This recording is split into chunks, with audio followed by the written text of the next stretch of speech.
습니다. 사랑하고 축복합니다. 은혜 받고 돌아갑시다.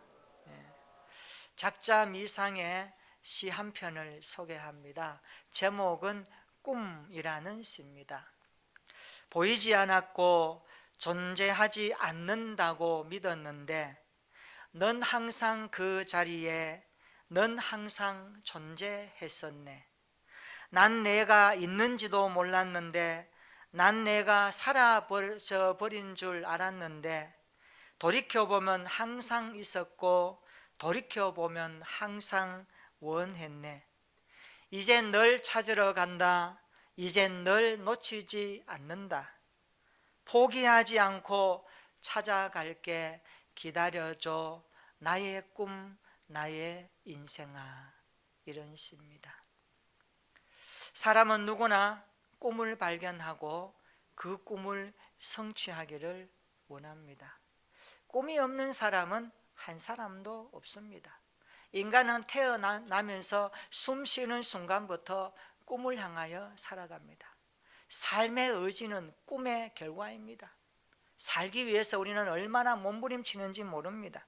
그래서 성경은 잠언 29장 18절에 보면 꿈이 없는 백성은 망한다라고까지 말씀합니다.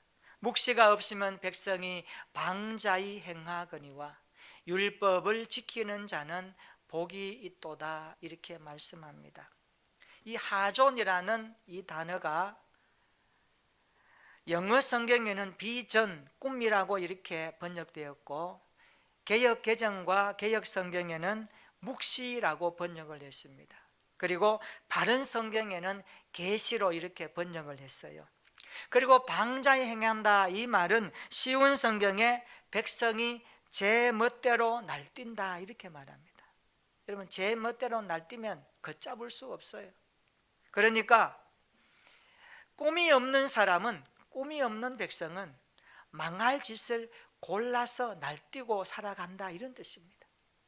그러니까 우리는 정말 꿈이 있는 백성들로 이 땅 가운데 살아내야 할 줄로 믿습니다. 우리나라 대한민국을 위해서 기도할 때 하나님, 우리 대한민국에 꿈이 있는 나라가 되게 해 주시옵소서. 젊은이들이 마음껏 자기의 꿈을 펼쳐갈 수 있는 나라가 되게 하여 주옵소서. 가정을 일구고 기업을 하고 일하는 일터에 꿈이 성취되는 그러한 나라가 될 수 있도록 정치와 경제와 사회와 문화와 교육과 외교 영역에 이 꿈을 펼쳐가는 무대를 만들어가는 민주적인 나라가 되게 해주시고 자유적인 나라가 되게 해달라고 기도했으면 좋겠습니다. 사람은 같은 환경, 같은 조건에서도 그 사람이 품은 꿈이 있느냐 없느냐에 따라서 실패하느냐 성공하느냐의 삶이 나타나게 되어 있습니다. 저는 우리 교회 모든 성도들이 꿈을 가지고 살아가는 믿음의 백성들이 되기를 축원합니다. 좌우를 한번 이렇게 말해 줍시다. 꿈을 가지고 살아갑시다. 우리의 입술이 꿈을 말하고 꿈을 찬양하고 꿈을 노래하면서 우리의 삶의 여정 가운데 하나님이 주시는 꿈을 이루어가는 믿음의 백성들 되기를 축원합니다. 꿈이 무엇일까요? 굉장히 거창합니다. 그러나 구체적이고 이것은 우리의 삶에 없어서는 아니 될 중요한 영역입니다. 꿈이 무엇일까요? 길이 없는 시대에 길을 찾아 열어가는 것이 꿈입니다. 혼란한 환경을 맞이했을 때에 그것을 사람들에게 희망을 주면서 깃발을 들게 하고 함께 나가는 것이 꿈입니다. 다툼과 분열이 있는 곳에는요, 밝은 미래의 소망을 보여주면서 하나 되도록 만들어 나가는 것이 꿈이 있는 사람의 모습 아닙니까? 그래서 예수 믿는 사람들이 세상 가운데 던져져서 살아갈 때에, 꿈을 가지고 살아갈 때에 그 영향력은 엄청난 파급 효과를 가져옵니다. 어떤 사람은 성격상 잔잔한 물결처럼 효과가 있고요, 어떤 사람은 강력하게 도전하고 필하면서 사람들의 가슴에 마음을 두드립니다. 아, 저 사람 속에 뭔가 있구나. 알고 봤더니 인생의 가치와 소망과 의미가 저 사람 속에 꿈과 목표로 가득 담겨져서 그것을 위해서 반듯하게 목표를 향하여 달려가는 인생을 느끼고 경험하면서 따라오게 되어 있습니다. 오늘 우리가 하나님 앞에서 느헤미야 성경을 계속 접할 때에 정말 느헤미야 성경은 좌절과 절망과 어둠의 역사에 하나님의 꿈을 펼쳐가는 책이라는 것을 확인하게 됩니다. 그 역사의 현장에 어두운 새벽에 꿈을 가져왔던 사람이 바로 느헤미야 사람입니다. 느헤미야가 살던 시대는 어떻습니까? 역사적으로 어두웠습니다. 사방으로 꽉 막혀 있었습니다. 역사의 어둠이 짙게 깔려있던 시대에 바로 느헤미야가 살았던 시대입니다. 주전 586년에 바벨론 느부갓네살 왕이 예루살렘에 쳐들어왔습니다. 한 번도 아닙니다. 3번에 걸쳐서 쳐들어와서 이스라엘 백성들을 포로로 잡아갑니다. 그리고 예루살렘 성을 부수고 불태워 버렸습니다. 느헤미야는 할아버지, 아버지가 끌려갔던 그 이방의 땅에서 태어나서 자랐던 그러한 사람입니다. 그의 직업은 오늘 아닥사스다 왕의 술 맡은 관원장입니다. 관원으로 일하면서 그는 유능한 정치가였습니다. 행정가였습니다. 그리고 기도하는 사람이었습니다. 또한 느헤미야는 꿈을 가지고 살았던 사람입니다. 우리가 느헤미야 성경을 읽어보면 여러 가지 반대와 장애물에도 불구하고 하나님과 그의 백성을 위하여 당신이 가졌던 그 꿈을 어떻게 펼쳐가는지를 앞으로 보게 될 것입니다. 그는 그 꿈을 이루기 위해서 고군분투하며 열정적으로 살았던 믿음의 선배였고, 오늘 우리들에게 어두운 시대를 살고 있지만 역사의 새벽을 가져오시는 하나님의 꿈이 있는 자는 반드시 이 역사의 어두움을 물리치고 하나님의 꿈을 이루어 간다라는 약속을 우리에게 보여주고 있습니다. 느헤미야는 어떤 꿈을 가졌을까요? 한마디로 말하면 느헤미야는 무너진 예루살렘 성벽을 재건하는 것이 그의 꿈이었습니다. 하나님과 그 일행으로부터 예루살렘의 소식을 들었을 때에 예루살렘 성이 무너지고 회파되었다, 사람들은 고통 가운데 있다라는 이야기를 들을 때 그의 마음은 너무너무 아팠습니다. 그의 마음의 꿈은 오직 그겁니다. 내가 주의 성전에 회파된 것을 세우리라. 오늘 우리가요, 교회 생활하면서 교회를 세운다라는 이 꿈과 비전은요, 정말 주님이 기뻐하시는 모습입니다. 교회가 연약하고 연약할 때에 한 사람 한 사람이 이런 교회에 대한 꿈을 가지고 믿음 생활하고 전도회, 목장, 관계를 맺으면서 그리스도의 몸된 공동체라는 이 의식을 가지고 신앙생활할 때에 그리스도의 몸을 세운다라는 교회론이 분명하게 세워지면 우리는 이 느헤미야가 가졌던 예루살렘 성벽에 중건하는 꿈이 오늘 우리 시대에 어떻게 투영되는지를 우리는 확인할 수가 있습니다. 무너진 예루살렘 성을 중건하는 일이 그의 꿈이었습니다. 저는 우리 교회를 바라보면서 앞으로 어떤 교회로 우리의 삶이 하나님 앞에 정말 멋있게 쓰임받을까, 우리 교회의 미래에 어떤 꿈을 우리가 가져야 될까, 많은 고민을 하면서 이 말씀 앞에 서기도 합니다. 오늘 여러분들이 이 말씀을 들을 때에 하나님께서 우리에게 주시는 그 말씀들을 곱씹으면서 교회론에 비추어져서 우리의 신앙이 다시 한번 새롭게 재편되어지는 은혜가 임하기를 소망합니다. 오늘 느헤미야는 그 꿈을 가졌습니다. 예루살렘 성벽을 중건하는 꿈을 가졌습니다. 그런데 지금 느헤미야는 어디에 있습니까? 그는 포로의 몸으로 메대 바사에 끌려와 있습니다. 그런 그가 고향에 가서 예루살렘 성을 중건한다는 것은 사실 불가능에 가깝습니다. 어떤 사람들은 말할 겁니다. 내가 꿈을 가지고 꿈을 표현하면 사람들이 그 꿈에 대한 반응이 두 가지입니다. 야, 그것은 이룰 수 없는 꿈이야. 그것은 불가능한 꿈이야. 그렇게 반응하는 사람이 있고, 그래, 정말 그 꿈 대단하다. 야, 정말 그 꿈이 이루어질까? 하면서 기대 반, 설렘 반, 그리고 관심 반 가지면서 반응하는 사람이 있어요. 오늘 우리가 느헤미야가 가졌던 이 꿈이 그 당시의 상황으로 보면 전혀 이루어질 것 같지 않은 꿈이었습니다. 그러나 성경은 이 꿈이 어떻게 이루어졌는지를 우리에게 잘 보여주고 있습니다. 오늘 그가 고향에 가서 예루살렘 성을 중건한다는 것은 불가능한 일인지도 모릅니다. 그러나 자칫 잘못하면 왕에게 이것이 알려진다면 목숨까지 위태로운 자리에 있는 모습입니다.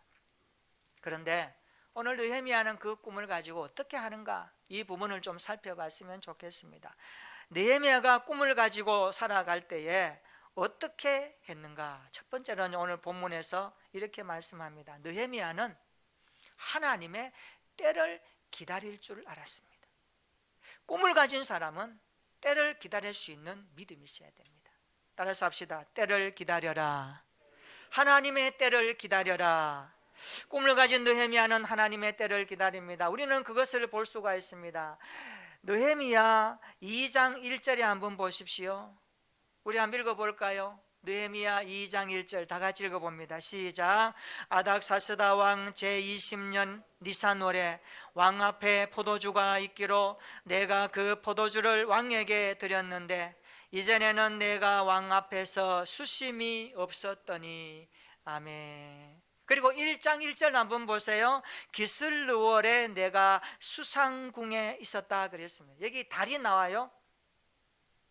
2장 1절에는 니산월이 나오고 1장 1절에는 기슬르월이 나옵니다. 기슬르월은 우리나라력으로 말하면 12월이고요.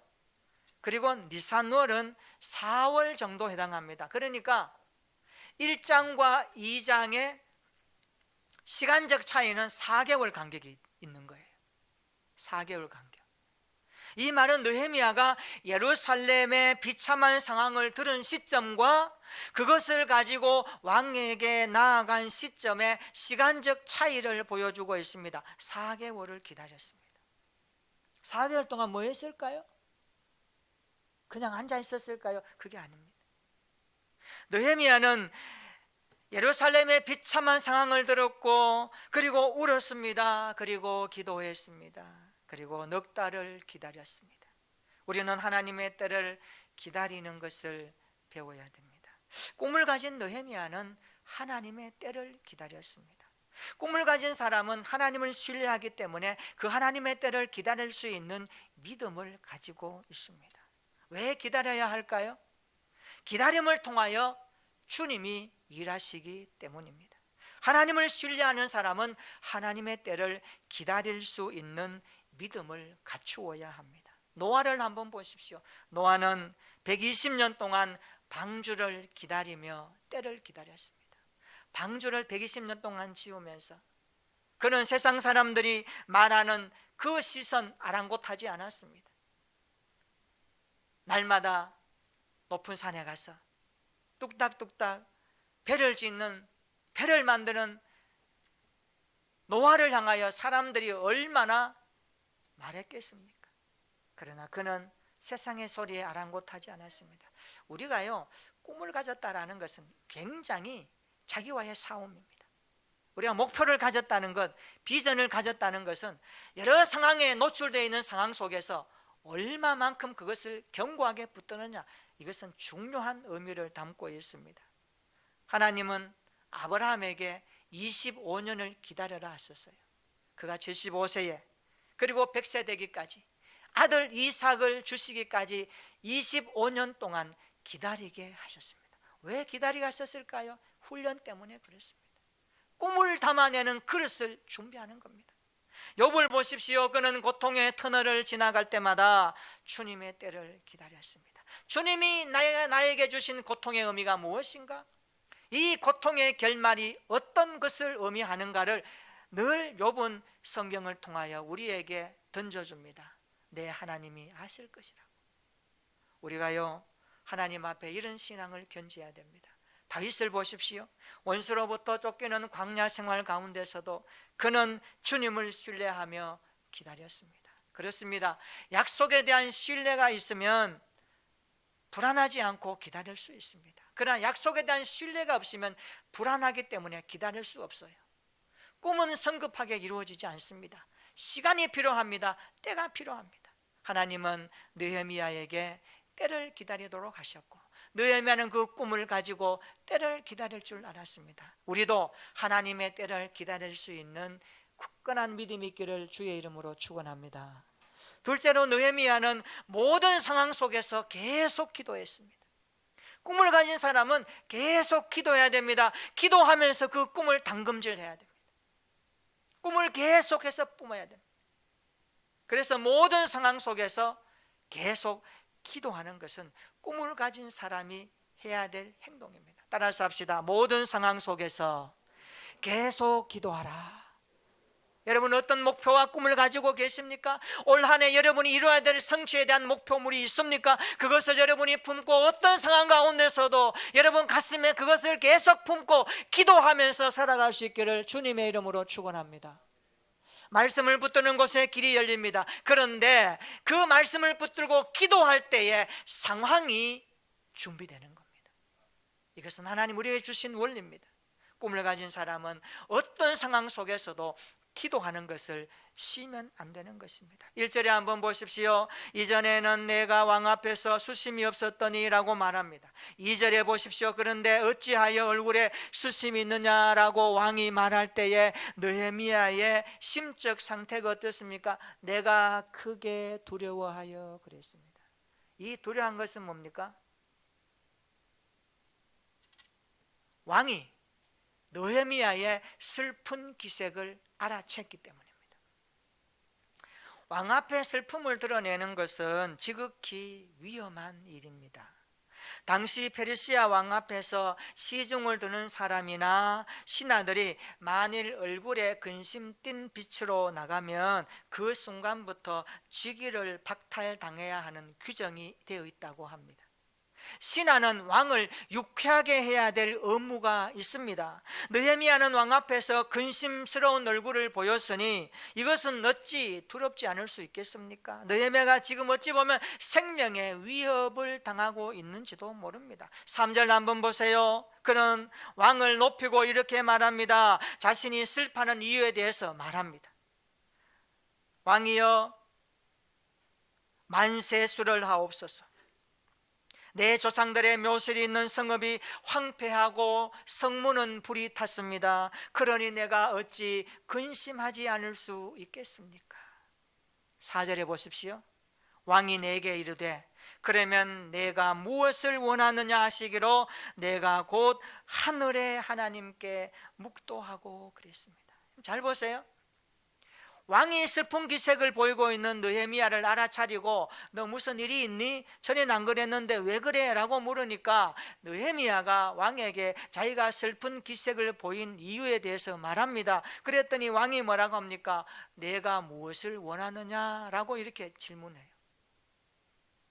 뜻하지 않는 왕의 질문 아닙니까? 그 질문 앞에 느헤미야가 어떤 반응을 합니까?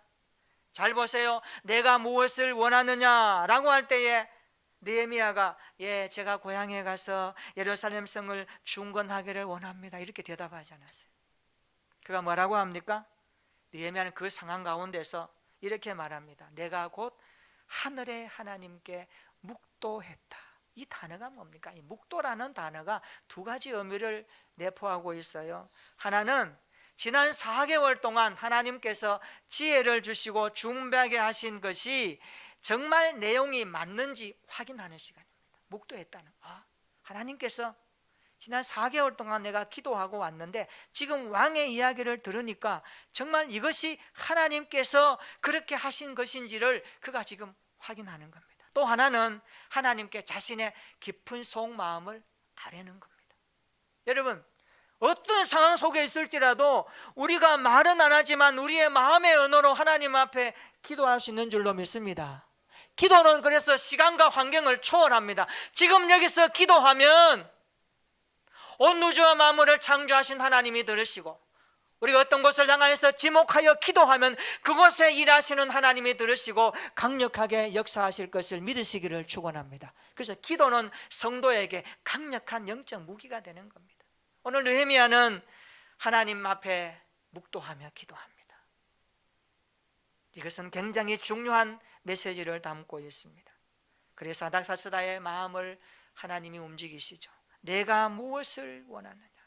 이런 모든 상황 속에서 느헤미야처럼 항상 하나님 앞에 묵도하고 하나님을 의지하며 기도할 수 있는 신실한 신앙이 되시기를 축원합니다. 우리가 모든 상황 가운데서도 기도하면 하나님께서 은혜를 베푸시고 하나님께서 일하실 줄로 믿으시기를 축원합니다.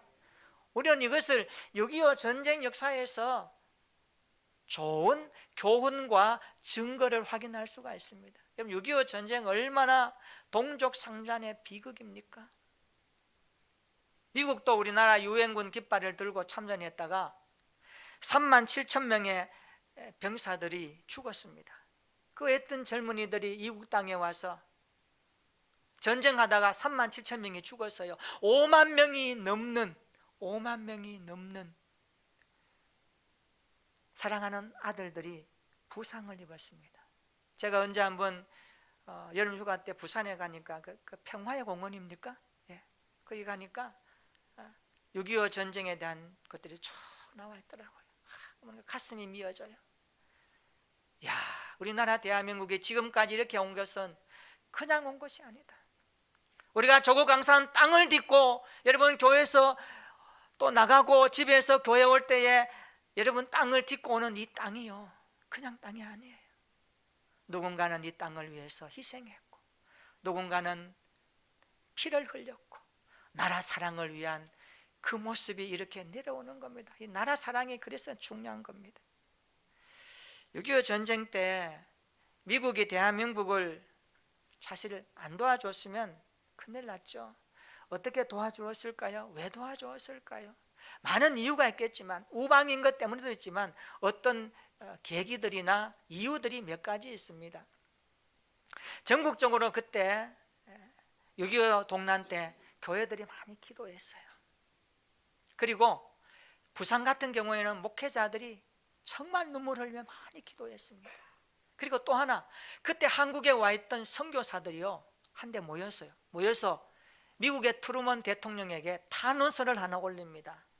왜 올릴까요?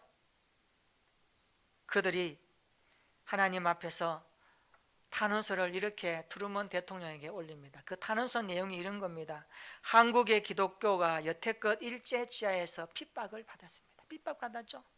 일제강점기 때 우리가 얼마나 핍박을 받았습니까? 그것을 알아요, 선교사들이. 그런데 또 공산주의 때문에 고통당할 수는 없습니다. 6.25 전쟁은 김일성이 일으킨 남침 전쟁 아닙니까? 남침이에요, 남침. 북침이라고 하는 이상한 말도 하는데 대단한 소리예요. 공산화하려고. 그러니까 선교사들이 일제강점기 때 대한민국이 얼마나 핍박받고 고통받았는데 지금 또 전쟁이 일어나서 공산치하에서 고통당하는 것은 있을 수 없습니다. 한국은 기독교가 부흥하는 나라이니 이 대한민국을 도와달라고 선교사들이 탄원서를 미국의 트루먼 대통령에게 올린 거예요. 1950년 맥아더 장군이 비행기를 타고 대한민국 상공을 쭉 이렇게 봅니다. 이제는 나라가 엄청 지금 기울어가고 있는 상태였거든요. 그때 전선을 둘러보다가 맥아더 장군이 특단의 조치를 내립니다. 그게 뭡니까? 인천 상륙 작전 계획이에요. 인천 상륙 작전. 그런데 이 계획을 들은 참모진들이 반대했어요. 반대한 이유가 하나입니다. 인천의 월미도 그 조수 간만의 차가 너무 심하기 때문에 상륙하는데 애로사항이 있기 때문에 이 계획은 불가능하다고 참모진들이 말렸어요. 그런데 맥아더 장군이 기도하고 밀어붙였습니다. 결과는 어떻습니까? 성공했습니다. 그리고 9월 28일 날 대한민국 서울을 수복하죠. 9.28 서울 수복이죠. 그리고 하루 다음 날 9월 29일 날 맥아더 장군이 우리나라 이승만 대통령에게 이렇게 말합니다. 친애하는 이승만 대통령 각하, 하나님의 은총을 힘입어 우리 연합군 부대는 대한민국 서울을 탈환했습니다. 이 거리는 자랑무도한 공산주의 압제에서 해방되었습니다. 서울 시민들은 다시 인간의 자유와 존엄성을 누리게 되었습니다. 그리고 이렇게 말합니다. 이 결정적인 승리를 우리에게 주신 하나님께 감사합니다. 이렇게 말합니다. 하나님이 우리 유엔군을 도우셔서 서울 대한민국을 수복하게 하시고, 이를 통해서 하늘에 계신 우리 아버지 이름이 거룩히 여김을 받으시고 나라가 임하시오며 뜻이 하늘에서 이루어진 것 같이 땅에서도 이루어지기를 바랍니다. 주기도문으로 이야기를 했습니다. 이 이야기를 듣고 이승만 대통령이 자리에서 벌떡 일어납니다. 옆에 있던 모든 장병들이 전투복에 흙을 털고 전투모를 벗고 같이 주기도문을 읽었습니다. 얼마나 감격적인 자리인지 모릅니다. 그리고 주기도문이 끝나자마자 이승만 대통령이 메가더 장군의 두 손을 꼭 잡고 이렇게 말했습니다. 하나님이 이 민족을 구하시기 위해서 당신을 보내주셔서 감사합니다. 나는 당신을 사랑합니다. 이렇게 말합니다. 여러분, 우리나라 대한민국이 이렇게 된 것은 누군가 기도했고, 누군가 기도의 씨앗을 뿌렸고, 이 조국 강산을 위해서 땀 흘림이 있었다는 것을 우리는 기억해야 됩니다. 마찬가지로 꿈을 가진 느헤미야는 계속 기도했습니다. 우리 하나님의 나라를 위해서 꿈을 가지고 살아갈 때에 우리도 계속 기도하며 계속 수고하고 땀 흘리며 엎드려야 된다는 사실을 오늘 본문에서 말씀해 주고 있습니다. 사랑하는 성도 여러분, 계속 기도하는 현장에 하나님께서 그 꿈을 당금질하고 이루어가는 계기를 만들어 주실 줄로 믿으시기를 축원합니다. 세 번째, 느헤미야는 분명한 계획을 세웠습니다. 꿈을 가진 사람은 분명한 계획을 준비해야 됩니다. 따라서 합시다. 분명한 계획을 세우라. 느헤미야는 기도로 준비하고 기다립니다. 그런데 무작정 기다리지 않았습니다. 느헤미야는 분명한 계획을 세웁니다. 고향에 돌아가 예루살렘 성을 어떻게 중건할 것인가, 그것을 철저하게 계획을 세웁니다. 뒤에도 나오겠지만 느헤미야 성경을 보면요, 철저하게 어떻게 준비해서 했는지를 우리에게 보여주고 있습니다. 여러분, 그렇습니다. 우리가 꿈을 가졌다면 철저할 필요가 있습니다. 자신에게 철저하고 준비에 철저하고 계획에 철저해서 하나님께서 이루어가시는 일들을 아주 계획을 드러내는 일에 사용되는 준비, 오늘 느헤미야를 통해서 확인할 수가 있습니다. 6절 끝에 한번 보십시오. 왕이 나를 보내기로 좋게 여기십니다. 그러면서 내가 기한을 정하고 이랬습니다. 7절에 한번 보세요. 내가 또 왕에게 아뢰입니다. 왕이 만일 좋게 여기시거든 강서쪽의 총독들에게 조서를 내려주십시오. 그래서 그들이 나를 통과하도록 허락해 주십시오. 이렇게 말씀합니다. 느헤미야는 왕이 너가 어느 정도 기한이 걸린다라고 말할 때 기한을 정했어요. 그럼 기한을 정한다는 것은 그 꿈을 이루기 위한 계획을 분명하게 정립했다는 거 아니겠어요? 꿈은 시작했는데 마무리가 없으면 안 돼. 철저하게 준비해서 느헤미야는 기한을 정합니다. 왕이여, 이만큼 기한을 주시면 내가 일을 마치고 돌아오겠습니다 라고 하는 분명한 계획을 세웠습니다. 그 당시 예루살렘 성이 회복되는 것을 원하지 않았던 사람들이 있었습니다. 누굽니까? 강서쪽에 있는 총독들입니다. 산발락 같은 사람은 사마리아의 총독으로 있습니다. 예루살렘이 회복되는 것을 그는 원하지 않았습니다. 우리가요, 꿈을 가지고 살아가다 보면 반대의 장애물이 많이 있어요. 반대가 없는 꿈은 없어요. 다 반대합니다. 이 부분도 우리는 분명하게 이해해야 됩니다. 그런데 당시 페르시아 제국에는요, 수많은 소형 관할구로 조직되어 있었습니다. 소형 관할구로. 그러니까 느헤미야가 말하는 강서쪽의 총독들은 작은 도를 다스리고 있는 총독들입니다. 그 땅을 격리해서 가야 되기 때문에 왕께서 거기에 가면 신분증을 주셔서 통과할 수 있도록 허락해 달라는 거예요. 이것까지 계획한 거예요. 무작정 갈 수는 없습니다. 느헤미야는 상당히 정치적인 사명을 가지고 있었습니다. 그래서 고향에 가다가 어려움이 생길 수도 있으므로 예루살렘 성읍까지 무사히 갈 수 있는 왕에게 통행증까지 허락을 받고 있는 것입니다. 7절 끝에 보십시오. 그들이 나를 용납하여 유다에 들어가기까지 통과하게 하시고. 통행증이 있어야 되는 거예요. 8절 한번 읽어볼까요? 또 무엇을 준비할까요? 8절 읽어봅니다. 시작. 또 왕의 살림 감독 아삽에게 조서를 내리사 그가 성전에 속한 영문의 문과 성곽과 내가 들어갈 집을 위하여 들보로 쓸 제목을 내게 주게 하여 하옵소서 하매 내 하나님의 선한 손이 나를 도우심으로 왕이 허락하고. 아멘. 들보로 쓸 제목을 내게 주게 하옵소서. 성을 지으려면요 제목이 필요합니다.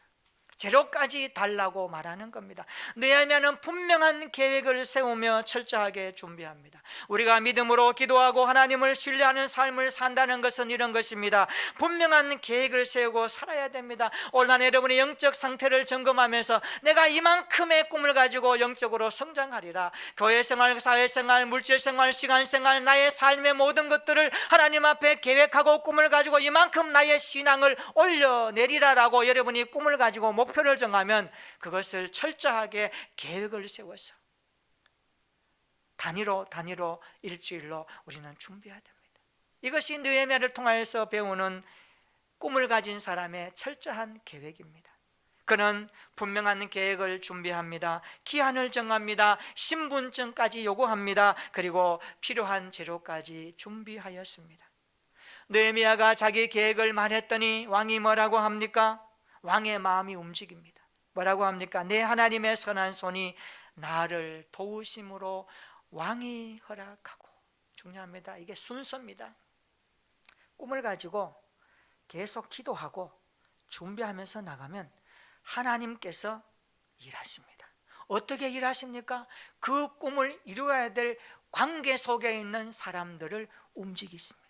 지금 느헤미야에게는요 왕이 움직여져야 갈 수 있습니다. 하나님의 선한 손이 왕의 마음을 움직이신 줄로 믿습니다. 이것이 하나님을 상대하여 꿈을 가진 자의 기도입니다. 우리가 사람을 상대하면 부닥칠 수 있어요. 하나님이 우리에게 은혜를 주시면 내가 상대하지 않아도 하나님이 그 마음을 움직이시고 그 환경을 조성하시고 그 마음이 물같이 녹아 변화되게 하시는 하나님이 일하시면 하나님의 꿈은 시간 속에 이루어짐을 믿으시기를 축원합니다. 이 믿음 가지시고 우리가 하나님 앞에 살아가십시다. 오늘 느헤미야는 우리가 살아가는 삶의 현장에 꿈을 가질 것을 촉구합니다. 그렇습니다. 우리가 살아가는 삶의 현장에 하나님의 선한 손이 함께하기를 축원합니다. 우리의 자녀들의 인생길에 하나님의 선한 손이 함께하고 우리 교회에 하나님의 선한 손이 함께하는 올 한 해가 되시기를 주의 이름으로 축원합니다. 우리나라에 하나님의 선한 손이 함께하셔서 3월 달에 대선 전국에도 하나님께서 대한민국을 붙드시고 품으셔서 국민 한 사람 한 사람 마음 가운데 자유 대한민국을 세우는 일에 어떤 지도자가 필요한지를 분명한 지각을 가지고 분명한 판결을 할 수 있도록 그들의 마음을 움직이시는 하나님을 향하여 기도하며 이 나라를 사랑하는 우리 교회와 성도들 되시기를 주님의 이름으로 축원합니다. 그렇습니다. 이제 느헤미야는 예루살렘으로 갑니다. 예루살렘에 도착합니다. 느헤미야가 도착한 예루살렘에는 어떤 상황이 벌어질까요? 이 부분은 우리 다음 시간에 말씀 듣도록 합니다. 우리 다 같이 한번 기도하겠습니다.